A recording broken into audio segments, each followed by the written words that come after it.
영화가 굉장히 귀엽고 사랑스러웠거든요. GV를 할 때마다 이 질문을 굉장히 많이 받으셨을 것 같아요. 제목이 굉장히 인상 깊거든요. 네, 제목만 딱 들었을 때도 어떤 이렇게 임팩트가 있어요. 보이와 녹양이라고 짓게 된 제목, 네, 그 계기가 또 궁금합니다. 사실은 되게 여러 제목을 거쳐서 오게 됐는데 제 주변 사람들은 좀 실패한 제목이란 얘기를 많이 했었어요. 왜냐면은 이름이 특이하고 기억하기가 쉽지 않아서 영화를 사실 다 완성하고 나서는 이 이야기가 그런 이름을 가진 아이들의 이야기라는 생각이 제일 많이 들어서 아이들의 이름을 쓰는 게 맞다라는 생각이 들어서 그렇게 제목을 정하게 됐습니다. 보이라는 이름이 굉장히 귀엽게 느껴졌는데 이제 보이 이러면서 그 영어 보이에서 네. 네, 그런 느낌도 받았는데 사실 별명이 네.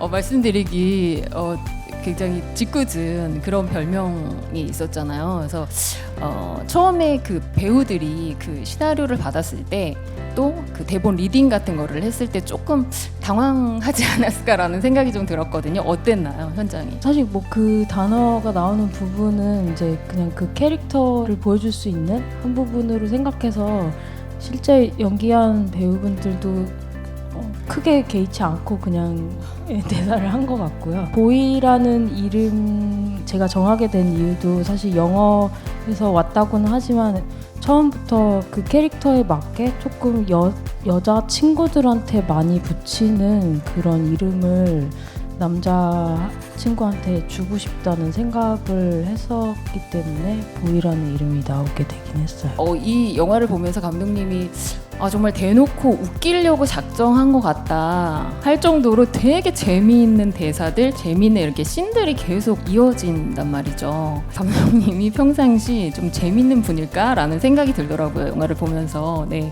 감독님 소개 좀 해주세요. 어떤 분인가요, 감독님은? 전혀 아니고요.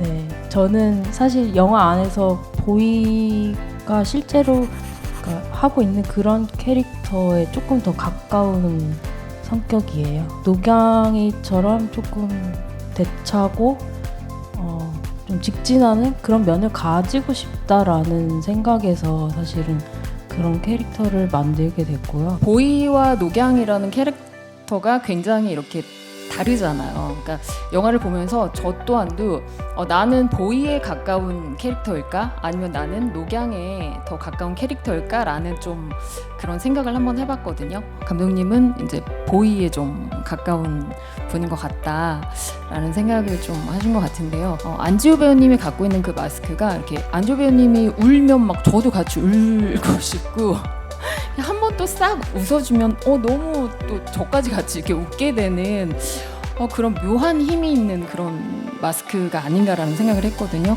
처음에 아예 처음부터 생각하시고 캐스팅을 하신 건지 아니면은 이렇게 오디션을 통해서 캐스팅을 하신 건지도 궁금하더라고요. 그 배우분들을 캐스팅을 할 때 이미지도 많이 보기도 하고요.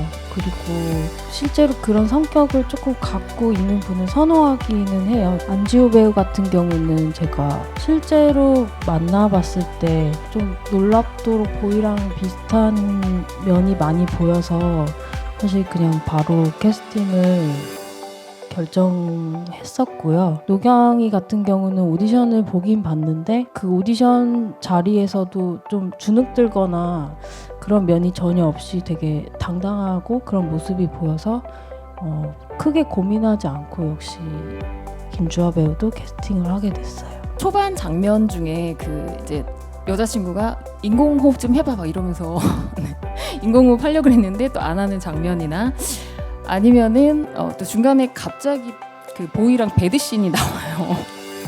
네, 이런 설정을 하신 특별한 감독님의 어떤 이유나 어떤 그런 게 있으실까요?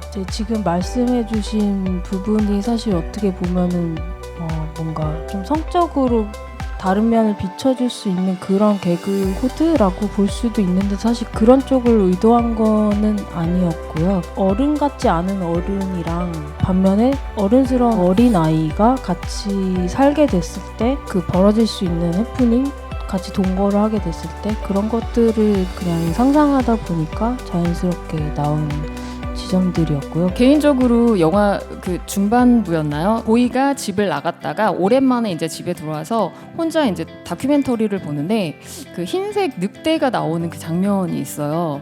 그게 혹시 어떤 특별한 상징적인 의미나 감독님이 뭐 좀 관객들에게 전해주고 싶은 어떤 의미가 있는 장면인지 궁금하더라고요.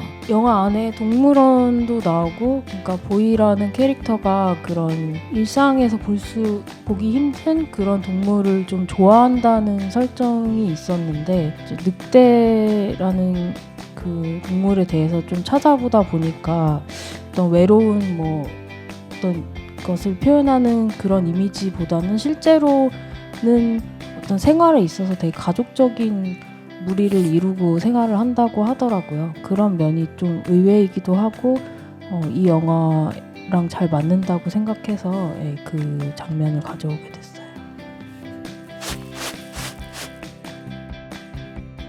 저희 그 마이크를 관객분들께 좀 넘기려고 하는데요. 질문 부탁드립니다. 일단 전반적으로 되게 신선하고 근래 본 영화 중에 되게 재밌게 봤고, 시비 거는 친구가 이 영화 전반적인 그거에서 좀 갖는 의미랑 할머니의 죽음이라는 그 설정이 갖는 의미가 좀 궁금했어요. 아이들이 전부 다 엄청 착하고 순수하다 이런, 저는 약간 그렇게 생각하지 않는 편이거든요.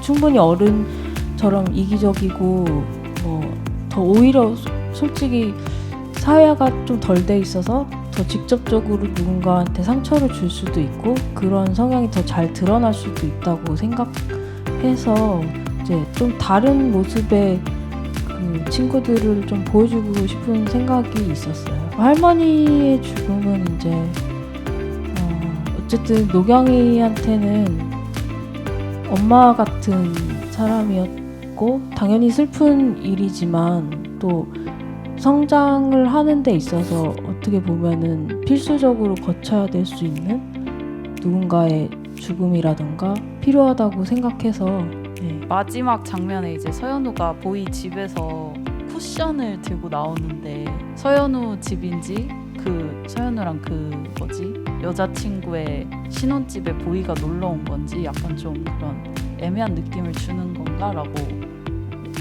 생각을 또 해가지고, 보이가 살던 집인데 이제 그들이 그렇게 방을 들어갈 정도로 정말 가족처럼 좀 가까워진 관계다라고 생각해 주시면 좋을 것 같아요. 그 캐릭터 이름도 약간 아빠가 동성애라는 그거의 복선으로서 그 보이란 이름을 그런 건 아니었고, 애초에 처음에 시작했을 때 저는 사실 그 아이들한테 부여되는 좀 고정적인 성 역할을 바꿔본 상태에서 그 아이들이 생활하는 이야기, 나누는 얘기들 이런 거를 좀 보여주고 싶다는 생각에서 출발을 했었거든요. 소녀라고 생각되는 그런 이미지를, 그런 성격을 가진 남자아이와 반대되는 성격을 가진 여자아이라는 설정에서 출발했기 때문에 여자친구들한테 많이 붙이는 이름을 그냥 붙여주면 어떨까 이런 생각을 했었어요.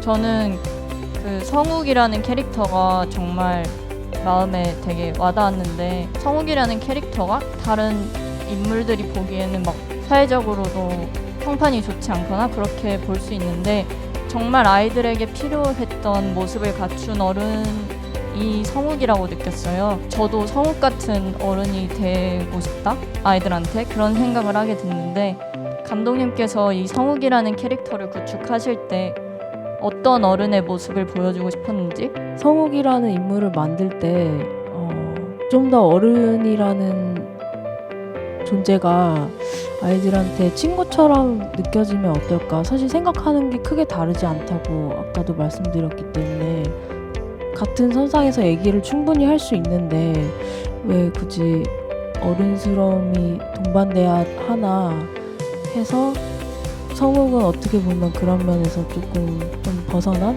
인물이어서 아이들과 투닥거리기도 하고 같이 같은 선상에서 이야기를 나눌 수 있는, 그래서 좀 어떻게 보면 좀 더 잘 이해받고 있다고 아이들이 느낄 수도 있는 그런 인물이라고 생각했던 것 같아요. 청소년을 주인공으로 삼은 계기가 뭔지 궁금합니다. 그냥 단편 때부터 계속 그 청소년을 주인공으로 영화를 했었는데 제가 그렇게 몇 개를 찍고 나서야 제가 계속 쓰고 있다는 생각이 나중에 들었어요. 저는 그게 좀 편했던 것 같아요. 그게 무슨 말이냐면은 그 나이대 정도라면 지금은 아마 얘기할 수도 있겠다 그런 생각이 들어서 그 나이대 아이들을 주인공으로 얘기를 했던 것 같고, 그리고 개인적으로도 그 시간이 되게 매력적인 시간들이라고 생각을 했던 것 같아요. 아주 어린 아이도 아니고, 그러니까 몸은 아이인데 사실 생각하는 거는 어른들이랑 비슷하게 생각할 수 있고, 근데 또 어른들한테는 어린 아이 취급을 받고 중간에 애매하게 있는, 불쌍하기도 하다 이런 생각도 많이 했었던 것 같고, 동시에 또 많은 거를 크게 고민하지 않고 행동할 수 있는, 뭐 이런 건 하면 안 돼 이런 생각이 별로 하지 않고 직접 실행하고 움직일 수 있는 그런 나이대라고 또 동시에 생각해서 그 나이대가 매력적이라고 생각했던 것 같아요.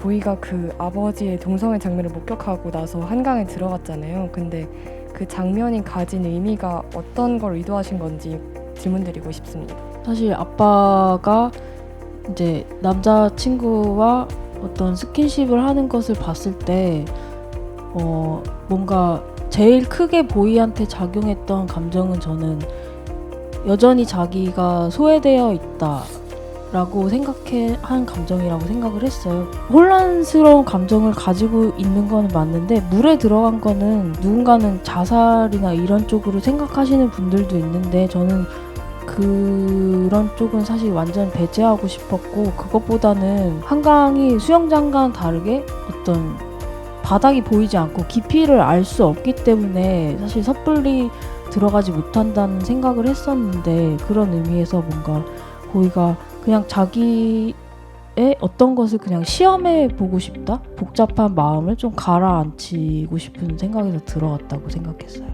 보이가 한강에 다녀와서 젖어가지고 집에 들어오잖아요. 근데 보이 엄마가 아무것도 묻지 않고 머리를 그냥 조용히 털어주는데 그때 왜 아무것도 묻지 않았는지 보이 엄마는 어떤 마음과 어떤 생각으로 그런 행동을 했을지 궁금합니다. 아주 짧게 들어가긴 하지만 아빠에 대한 뭔가를 찾고 있다라는 증거 아닌 증거를 발견했다는 씬이 있었고 해서 아마 막연하게 보이가 자신의 그 생물학적인 아버지를 찾고 있을 수도 있겠다라는 생각 엄마는 했을 거라고 저는 생각을 했었어요. 그래서 어떤 심경의 변화가 당연히 있을 거고 찾든 못 찾든 아들의 마음을 이해할 수 있는 거는 엄마가 제일 크지 않을까 생각해서 아무 말도 하지 않았다고 생각했습니다. 모든 씬이 감독님께 굉장히 의미 있는 씬일 텐데 그래도 내가 찍었지만 이 장면만큼 진짜 너무 마음에 든다 하는 씬이 있으실까요? 두 씬이 있는데요. 하나는 이제 그 육개장을 장례식장에서 떠먹여주는 장면인데 실제로 그 장면을 찍으면서 걱정도 많이 했었어요. 왜냐면 리허설을 하는데 누가 누구를 그 나이대에 뭔가 떠먹여준다는 행동 자체가 그렇게 일상적인 행동도 아니고 배우분들이 되게 어색해하기도 했고 막상 슛이 들어가고 나서 그 장면을 찍는데 그걸 제가 모니터 뒤에서 보는데 정말 처음이자 마지막으로 제 영화에서 뭔가 좋다라는 느낌을 현장에서 받았던 장면이었거든요. 그리고 영화를 다 찍고 편집을 하면서 거의 뭐 수백 번씩 영화를 돌려보면서 이상하게 그 지하철에서 보이가 가출한 다음에 문이 닫히면서 둘이 헤어지는 장면이 있어요. 근데 그 장면이 이상하게 계속 봐도 질리지가 않는 그런 느낌이 있어서 제가 이 장면이 왜 좋을까라고 생각을 해봤는데 계속 같이 다니고 서로한테 의지가 굉장히 많이 되지만 사실 각자가 되게 홀로 잘 설 수 있을 때 서로한테 더 큰 의미가 있다는 생각을 항상 하고 있었는데 그런 부분이 좀 드러나 있어서 그런 게 아닌가?